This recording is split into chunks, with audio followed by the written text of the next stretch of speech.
They say every family has secrets, but ours could destroy everything. Sometimes I lie awake at night, staring at the ceiling, wondering how I ended up here. It's like my life split in two, before that night and after. I never imagined I'd be the one holding it all together and tearing it apart at the same time. I want to tell you this story, but I need you to promise me something. Promise me you'll listen with an open heart, because this isn't easy for me to share. This is the kind of secret that eats at you slowly until you don't even recognize yourself anymore. It started innocently enough, or at least, that's what I told myself. Isn't that how it always begins? A glance, a moment, a tiny spark that you convince yourself isn't really there. But deep down, you always know. My family wasn't perfect, far from it. My husband and I had been drifting apart for years. You know how it is, work, kids, life. Somewhere along the way, we stopped seeing each other. He was there, physically, but emotionally, I felt like I was living with a stranger. I can't even remember the last time we really talked, let alone laughed together. And then there's my brother, Alex. He was always the golden boy, the one who could light up a room with just his smile. He's younger than me by a few years, but he's been through a lot.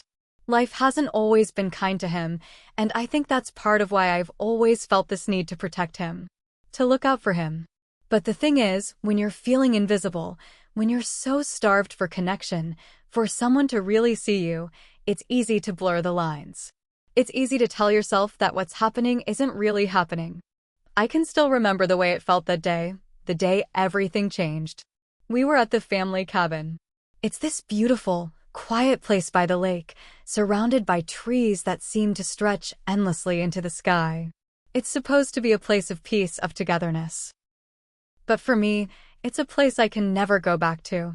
That weekend, the air felt heavy, like it was charged with something I couldn't quite put my finger on.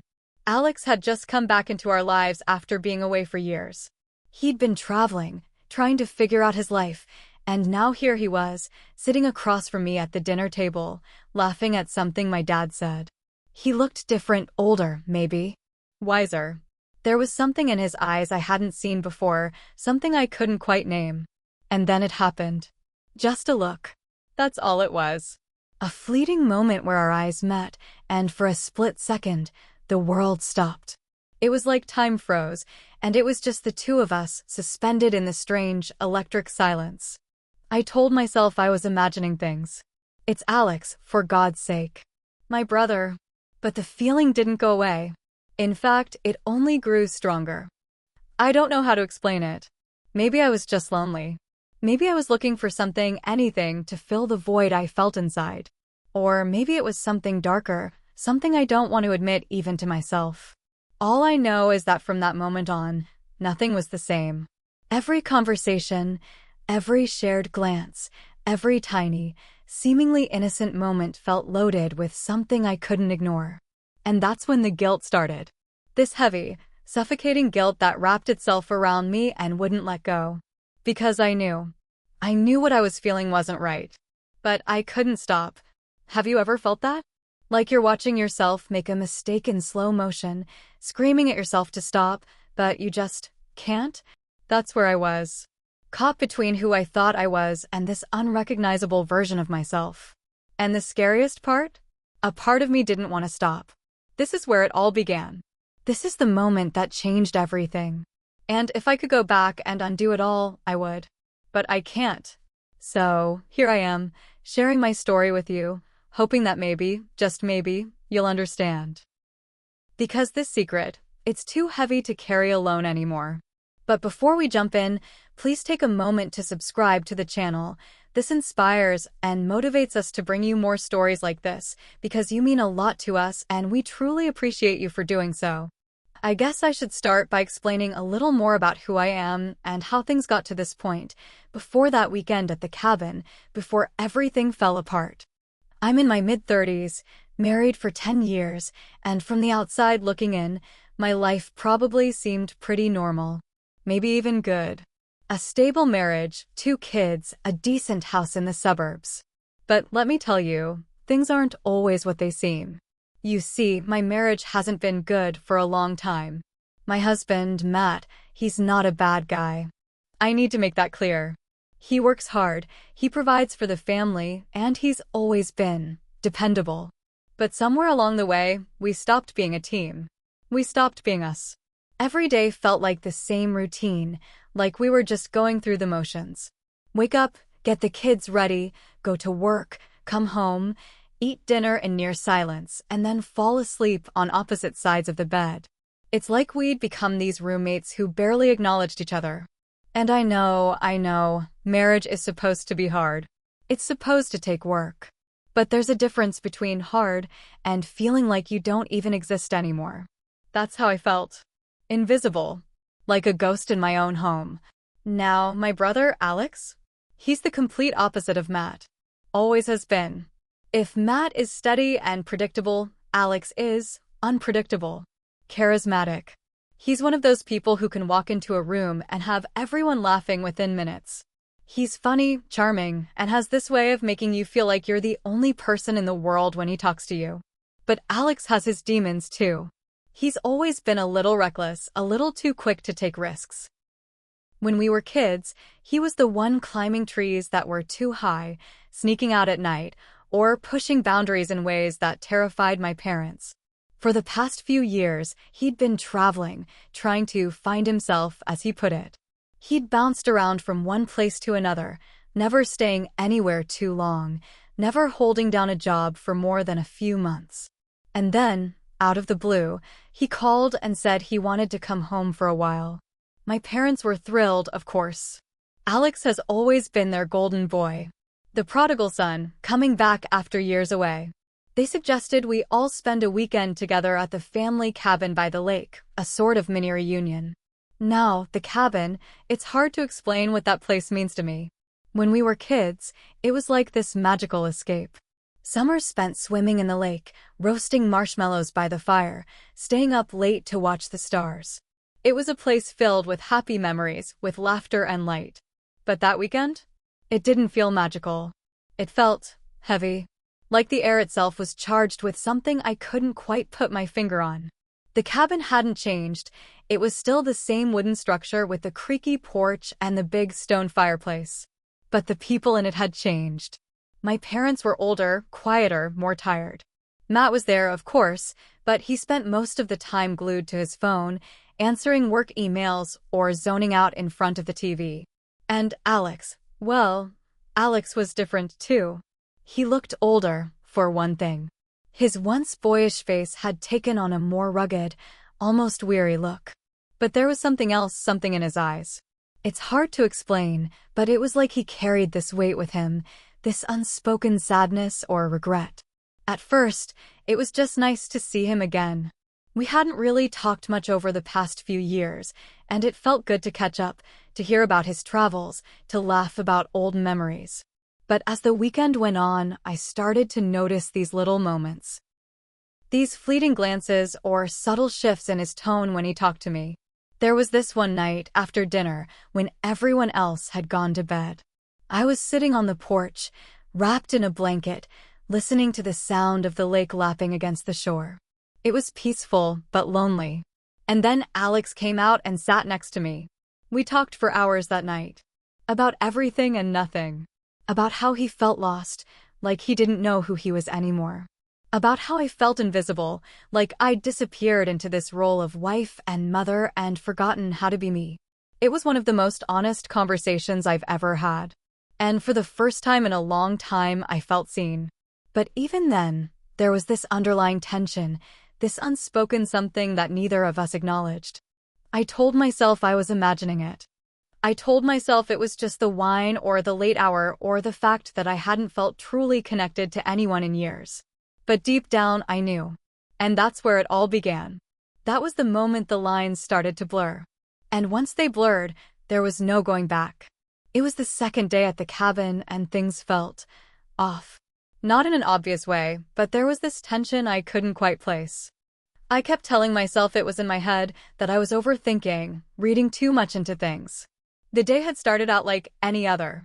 We all had breakfast together, pancakes and coffee, the smell of maple syrup filling the air. My parents were chatting about old neighbors. Matt was scrolling through his phone, and Alex was making everyone laugh, just like he always did. But even as we sat around the table, I felt it. This energy, this charge in the air. After breakfast, we decided to spend the day by the lake. The weather was perfect, clear skies, a gentle breeze, the kind of day that felt like it was meant for peace and relaxation. The kids ran ahead, squealing with excitement as they splashed into the water, and for a moment, I almost let myself believe everything was normal. Alex and I ended up sitting on the dock together, our feet dangling over the edge, the cool water lapping against our toes. He was unusually quiet, staring out at the horizon like he was lost in thought. "You okay?" I asked, nudging him lightly with my elbow. He glanced at me, and for a second, his expression was so raw, so unguarded, that it caught me off guard. "Yeah," he said, his voice soft. "Just thinking." "About what?" He hesitated, then shrugged. "Life, I guess. How everything feels so temporary. Like no matter how hard you try to hold on to something, it just slips through your fingers." His words hit me harder than I expected. I knew that feeling all too well, the sense that no matter what you do, you're always losing something, always chasing a version of yourself you can't quite reach. "I get it," I said, and when I looked at him, he was already looking at me. And that's when it happened. Just a look. That's all it was. But in that moment, it felt like the rest of the world disappeared. The sound of the water, the kids' laughter, the distant hum of conversation, it all faded into the background. It was just us, suspended in the strange, electric silence. I should have looked away. I should have said something to break the tension. But I didn't. Instead, I just sat there, my heart pounding in my chest, trying to convince myself that I was imagining things. "It's getting late," I finally said, my voice shaky. "We should head back." He nodded, but neither of us moved. That night, after dinner, we all gathered in the living room to play board games. The kids were laughing, my parents were arguing over the rules, and Matt was half paying attention, his phone still in his hand. I was sitting on the floor next to Alex, and at one point, as I reached for the dice, our hands brushed. It was nothing, barely a touch. But it sent a shiver down my spine that I couldn't ignore. I glanced at him, and for the briefest moment, our eyes met. He didn't say anything, didn't do anything, but the look on his face, it was like he was trying to tell me something without words. I excused myself shortly after that, claiming I was tired. I wasn't. I went out to the porch instead, needing the cool night air to clear my head. The stars were out, scattered across the sky like tiny diamonds, and the sound of the lake was soothing, but it did nothing to quiet the storm raging inside me. I heard the creak of the screen door behind me and turned to see Alex stepping outside. "Couldn't sleep?" he asked, his voice low. I shook my head. "Just needed some air." He nodded, leaning against the railing, his gaze fixed on the water. "It's peaceful out here," he said after a moment. "Yeah," I replied, though peace was the last thing I felt. We stood there in silence for what felt like an eternity, the only sound the gentle rustle of the wind through the trees. And then he spoke. "You've seemed different lately," he said, his voice hesitant. "Like something's bothering you." I let out a bitter laugh. "You could say that." He turned to face me, his expression soft. "You want to talk about it?" I hesitated. Part of me wanted to tell him everything, to unload all the pain and loneliness I'd been carrying for years. But another part of me knew that opening that door would be dangerous. "I don't know," I said finally. "I guess I just feel stuck. Like I'm trapped in this life that doesn't feel like mine anymore." He didn't say anything at first, but when he did, his words were so quiet I almost didn't hear them. "You deserve to be happy," he said. I looked at him then, really looked at him, and for the first time, I saw something in his eyes that I couldn't ignore. It wasn't pity or sympathy. It was longing. I didn't sleep that night. My mind was racing, replaying every word, every look, every moment. I kept telling myself it was nothing, that I was overthinking, that I was just tired and emotional. But deep down, I knew the truth.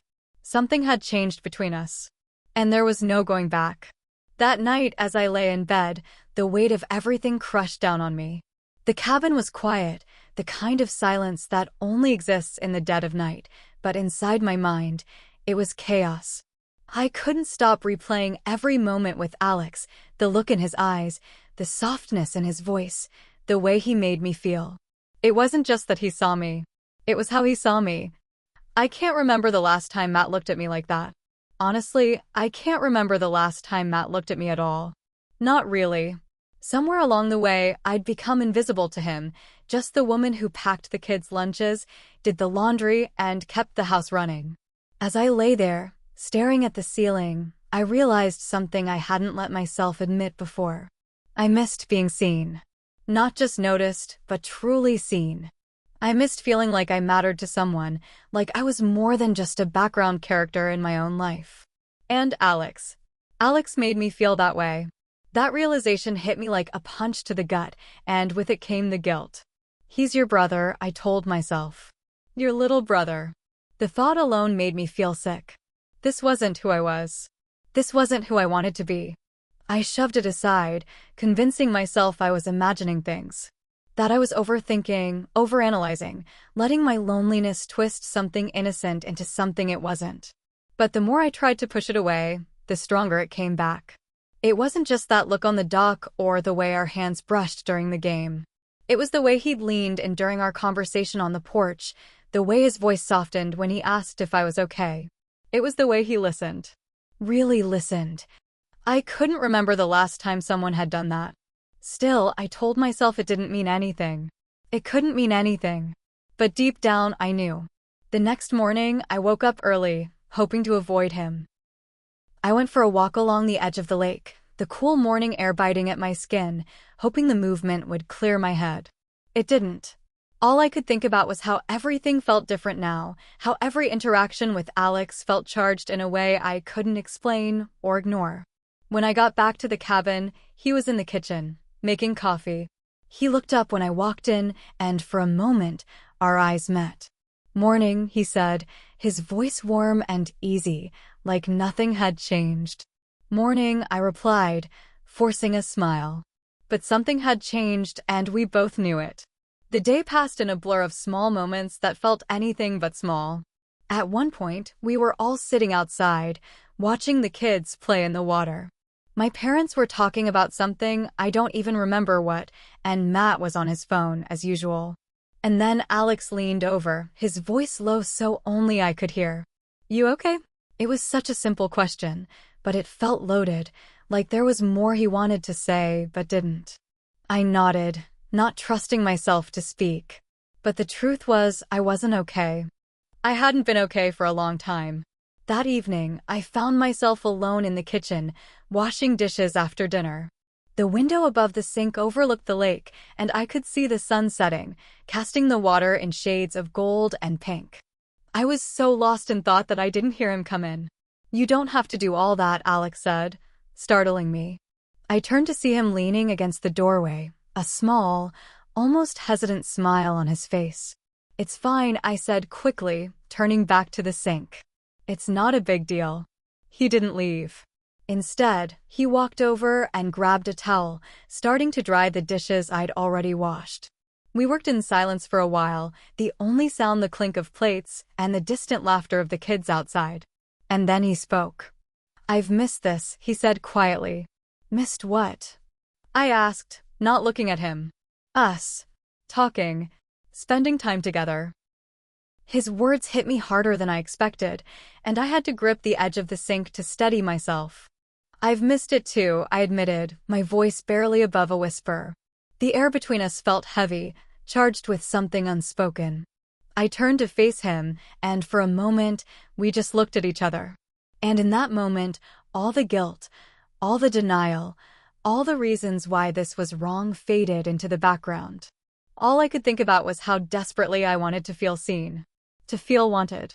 But then, just as quickly as the moment came, it was gone. I turned back to the sink, my heart pounding in my chest, and forced myself to focus on the dishes. "I should finish this," I said, my voice shaky. "Yeah," he replied softly. Of course. He left the kitchen after that, but the weight of his presence lingered long after he was gone. That night, as I lay in bed, the guilt returned, stronger than ever. This is wrong, I told myself. This can happen. But the truth was, it already had. The next morning, the cabin was quiet when I woke up. The kids were still asleep, my parents were out on a walk, and Matt was already buried in his laptop, probably working through emails. It felt like the perfect opportunity to take some time for myself, to clear my head and shake off the weight of everything that had been building inside me. As I sat on the porch sipping my coffee, Alex stepped out, his hair messy, a slight grogginess in his expression that somehow made him look even younger than he was. He smiled, that easy, familiar smile, and sat down next to me. "Morning," he said, his voice still rough from sleep. "Morning," I replied, trying to keep my tone light, casual, normal. For a few minutes, we sat in silence, the kind of comfortable quiet that only exists between people who have known each other their entire lives. But then he broke it. "Wanna go for a walk?" he asked, glancing over at me. "The woods look incredible this time of year." I hesitated, but only for a moment. "Sure," I said, setting my coffee down and grabbing my jacket. The autumn air was crisp, the kind that stung your cheeks just enough to remind you it was there. The leaves crunched under our feet as we walked along the familiar trail, the canopy above us painted in fiery shades of red, orange, and gold. At first, the conversation was light. We talked about the kids, our parents, the silly things we used to do as kids. But as we walked, it shifted. "I miss this," he said quietly, echoing the words he'd said the night before in the kitchen. "I missed having you around."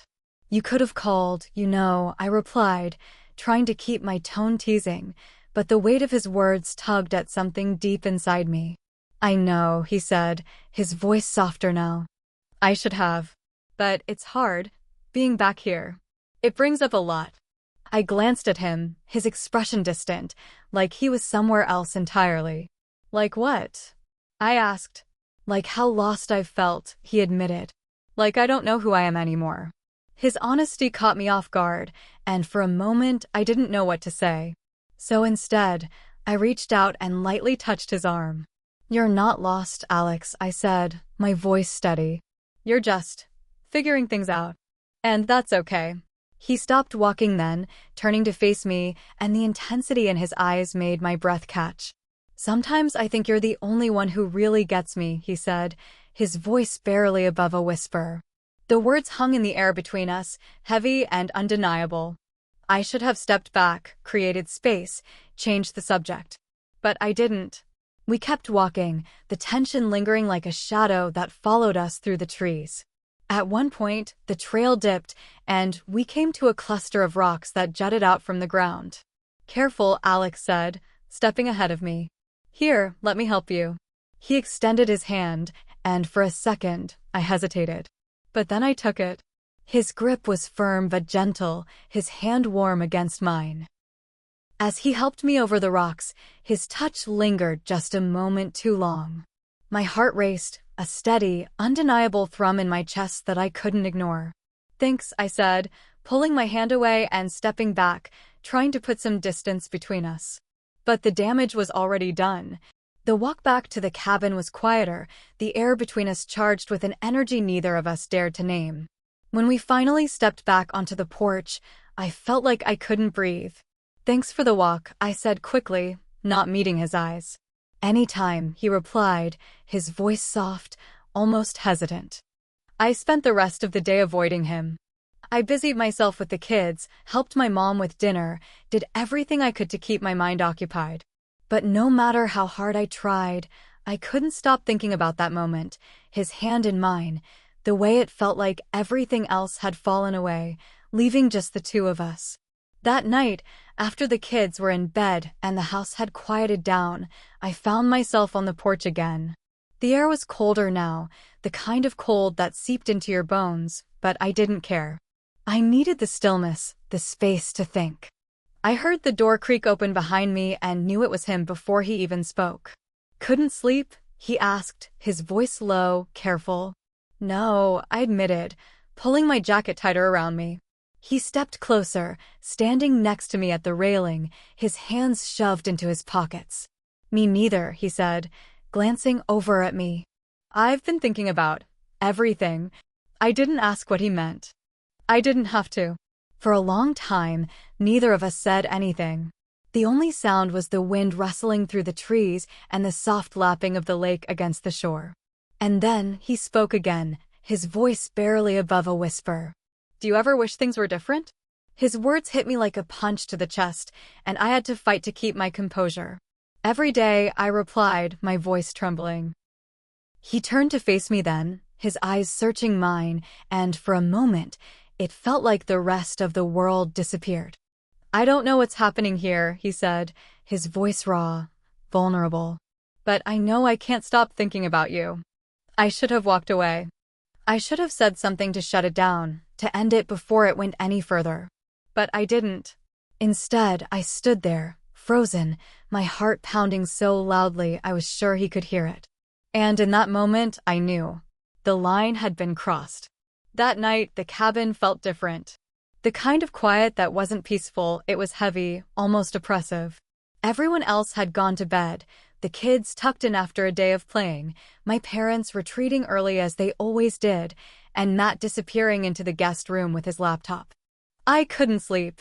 I didn't even try. My mind was racing, spinning with thoughts and feelings I couldn't untangle.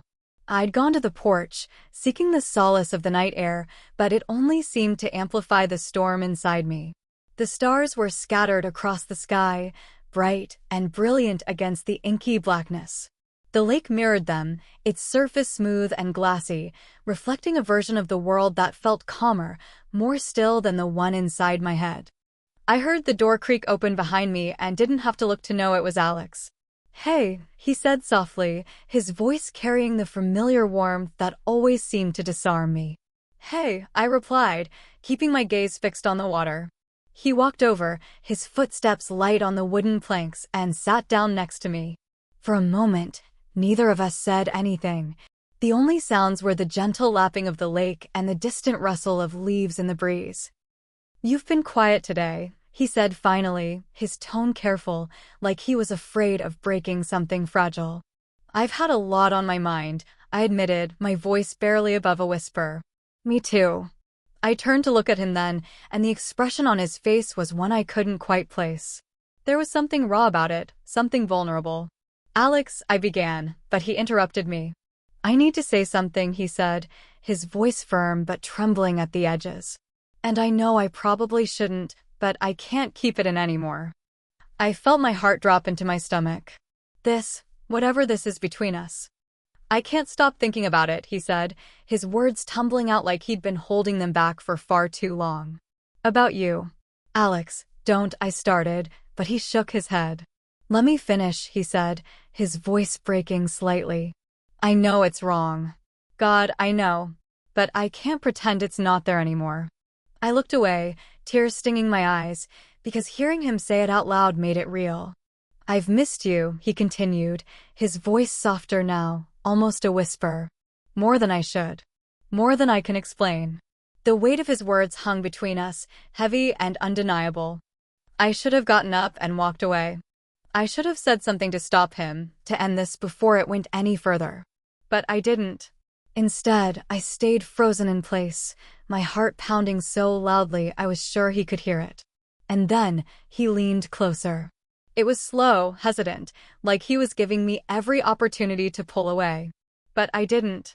His face was inches from mine, and I could feel his breath, warm and uneven against my skin. "Tell me to stop," he whispered, his voice barely audible. But I couldn't. And then it happened. Before we continue, please take a moment to subscribe to the channel if you haven't.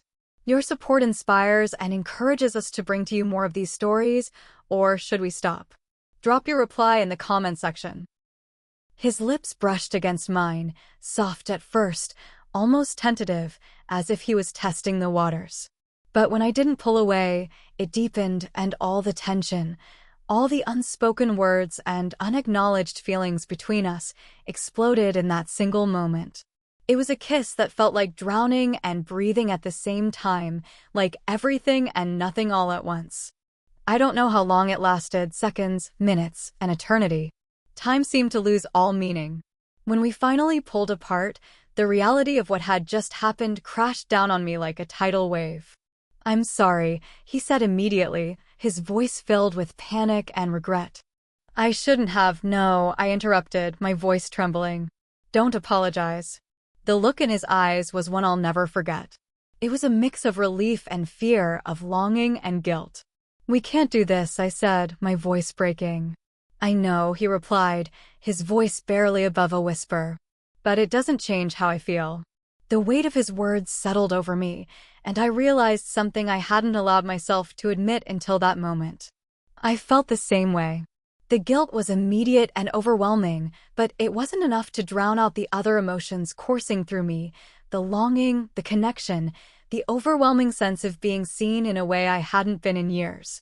As we sat there in the darkness, the line between us now irreparably crossed, I knew there was no going back. The kiss had changed everything. The next morning, I woke up with a knot in my stomach that wouldn't go away. My mind was a mess, replaying everything that had happened the night before. That kiss, the way it had felt like the world had stopped and nothing else mattered, until it did. Until the weight of what we'd done came crashing down. I couldn't face Alex. I couldn't even face myself. I went through the motions of the morning in a daze, trying to act normal while every fiber of my being felt like it was screaming. I busied myself with the kids, making breakfast, cleaning up, doing anything to keep my hands moving so I wouldn't have to think. But when I saw Alex come into the kitchen, his hair tousled, his expression guarded, I felt like I couldn't breathe. "Morning," he said quietly, his voice devoid of the usual warmth. "Morning," I replied, barely glancing up. Our parents were chatting at the table, oblivious, and Matt was already out on the porch with his laptop, his attention elsewhere as always. But the tension between Alex and me was palpable. I avoided his eyes. I couldn't bear to look at him because every time I did, I was reminded of what we'd done, of the line we'd crossed. The guilt was suffocating. And it wasn't just me. Alex was different too.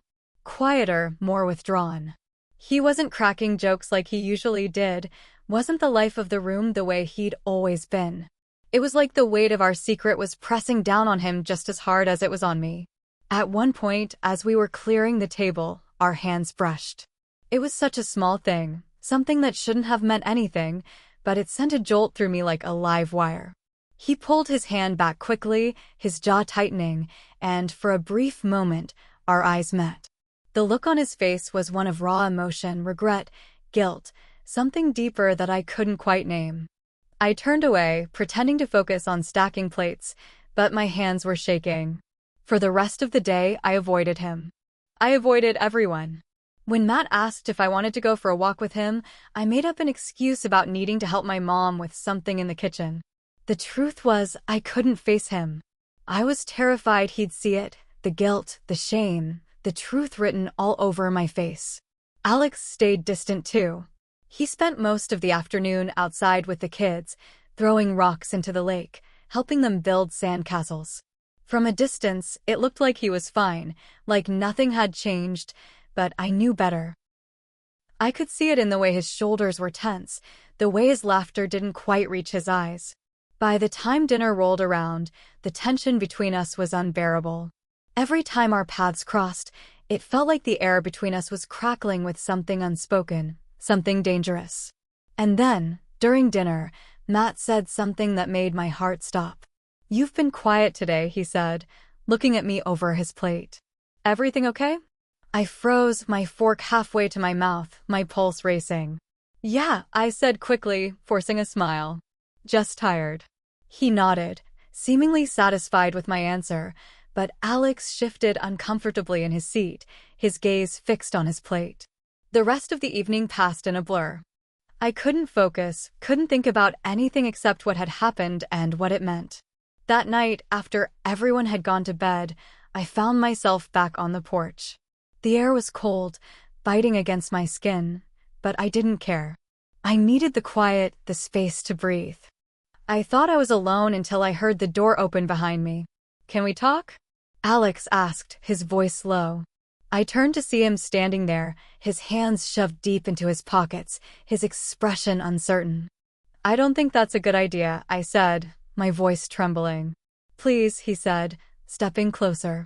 Just for a minute. Reluctantly, I nodded, wrapping my arms around myself as he sat down next to me. For a moment, neither of us said anything. The silence was heavy, almost unbearable. I'm sorry, he said finally, his voice breaking. I never meant for this to happen. I know, I replied, my throat tight. Me neither. But it did, he said, his gaze fixed on the ground. And I don't know how to undo it. His words hit me hard because I felt the same way. I wanted to undo it, to go back to before, but I didn't know how. We can't let it happen again, I said firmly, though my voice wavered. He nodded, his jaw clenched, but there was something in his eyes that made my chest ache. A mix of longing and heartbreak that mirrored my own. Of course, he said. You're right. But as we sat there in the darkness, the space between us filled with everything we couldn't say, I couldn't shake the feeling that it wasn't over. That no matter how hard we tried, no matter how much we wanted to, we couldn't go back. The line had been crossed, and there was no erasing it. The days that followed were a blur, a hazy mix of guilt, regret, and confusion that clung to me like a shadow I couldn't shake. I tried to carry on as though nothing had happened, forcing myself to smile during family meals, to laugh at my dad's bad jokes, to engage in meaningless small talk with Matt. But underneath it all, I was unraveling. Every quiet moment, every second I was alone, the memories would come rushing back. That kiss on the porch, the way his lips felt against mine, the way my heart had raced like it was trying to escape my chest, the way I'd felt alive. And that's the part that haunted me the most. How did I let this happen? Was it my loneliness? My desperation? Or was it something darker, something buried deep within me that I didn't want to face? I'd spent so long feeling invisible, like I didn't matter to anyone. My marriage had become a hollow shell of what it once was, and I'd convinced myself that I was fine with it. That it was normal. That this was just how life worked. But then Alex came back into my life, and suddenly, all those feelings I'd buried, all those needs I'd ignored, came rushing to the surface. He made me feel seen, wanted, alive. And yet, every time I thought about that kiss, about the way we'd crossed a line that should have never even been approached, the guilt was suffocating. I'd betrayed Matt. I'd betrayed my family. I'd betrayed myself. But there was another part of me, a part one hated, a part one didn't want to admit existed, that didn't regret it. Sometimes I wondered if it was all a mistake. Or if it was the only time I'd truly felt alive in years. That thought scared me more than anything else. I tried to push it all away, to bury it beneath the day-to-day routine, but it was always there, lurking beneath the surface. Every time I saw Alex, every time our eyes met across the room, it all came flooding back. The tension between us was palpable, unspoken, but undeniable. He was quieter now, more reserved, like he was trying to create distance. But it didn't matter. The connection between us was still there, simmering just beneath the surface. One night, as I lay in bed next to Matt, staring at the ceiling, I found myself replaying that moment on the porch for the 100th time. Was it real? Or was it just the product of two broken people finding solace in each other for a fleeting moment? I didn't have the answers, and the uncertainty was eating me alive. The next morning, I caught Alex alone in the kitchen, pouring himself a cup of coffee. He looked up when I walked in, his expression guarded but soft. "Hey," he said, his voice low. "Hey," I replied, hesitating for a moment before stepping closer. "Can we talk?" He nodded, setting his mug down and leaning against the counter. For a moment, neither of us spoke. The silence between us was heavy, filled with everything we wanted to say but couldn't. "I've been thinking," I said finally, my voice trembling. "About everything." "Me too," he admitted, his gaze dropping to the floor. "I don't know how to move past this," I said, tears welling up in my eyes. "I don't know how to fix it." He looked up at me then, his expression a mix of sadness and something else, something I couldn't quite name. "I don't think we can fix it," he said quietly. "But maybe we're not supposed to." His words sent a chill down my spine, and for a moment, I couldn't breathe. "What do you mean?" I asked, my voice barely above a whisper. "I mean, maybe this was inevitable," he said, his voice trembling. "Maybe we were always meant to end up here." I shook my head, stepping back, trying to put distance between us. No, this isn't right. It can't be."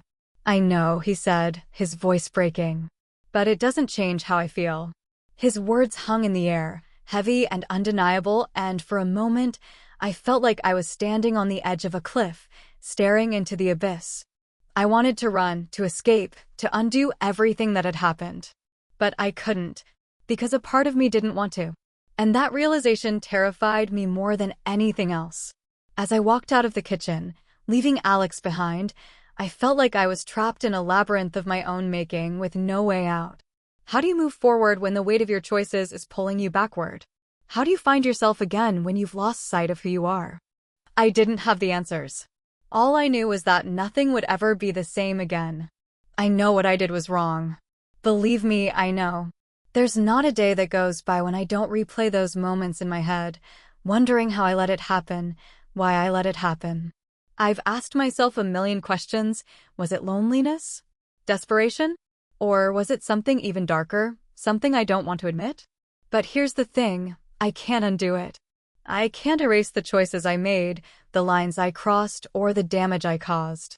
I've tried to rationalize it, to tell myself it was just a moment of weakness, but deep down, I know that's not the whole truth. A part of me wonders, was it inevitable? Was it a mistake born out of circumstance, or was it something more? Something I wanted, even if I didn't want to admit it? These questions haunt me. They keep me up at night, staring at the ceiling, replaying every moment in my mind like a movie I can't turn off. And no matter how much time passes, the guilt never goes away. But it's not just guilt. There's another feeling too, one I hate myself for even acknowledging. It's this small, stubborn spark of something else. Something I don't have a name for. It's the memory of feeling alive in a way I hadn't felt in years, of being seen, wanted, understood. And that's what scares me the most. I don't know what to do now. I don't know how to move forward. I don't know how to face Matt, how to look my parents in the eye, how to be in the same room as Alex without feeling like the walls are closing in. So, I'm asking you, what would you do? Have you ever felt so lost, so invisible, that you made choices you can't take back? Choices that you regret and don't regret all at once? Tell me in the comments. Share your thoughts, your advice, your experiences. Because I don't know how to fix this, and maybe you do. And if you want to hear more stories like mine, don't forget to like, share, and subscribe. Your support means more than you know, especially right now, when I feel like I'm drowning in the weight of my own choices. If there's one thing I've learned through all of this, it's that loneliness can be dangerous. It can drive you to places you never thought you'd go, make you do things you never thought you'd do. It can blur the lines between right and wrong, between love and something darker. But the cost is everything you thought you were. I wish I could tell you that I have all the answers, that I've found a way to make things right. But I haven't. I'm still lost, still trying to piece together the shattered parts of myself and figure out who I am now after everything. So, if you've ever been on the edge, if you've ever felt the pull of something you know you shouldn't want, remember this. Some lines, once crossed, can never be uncrossed. And sometimes, the hardest thing isn't making the right choice, it's living with the wrong one.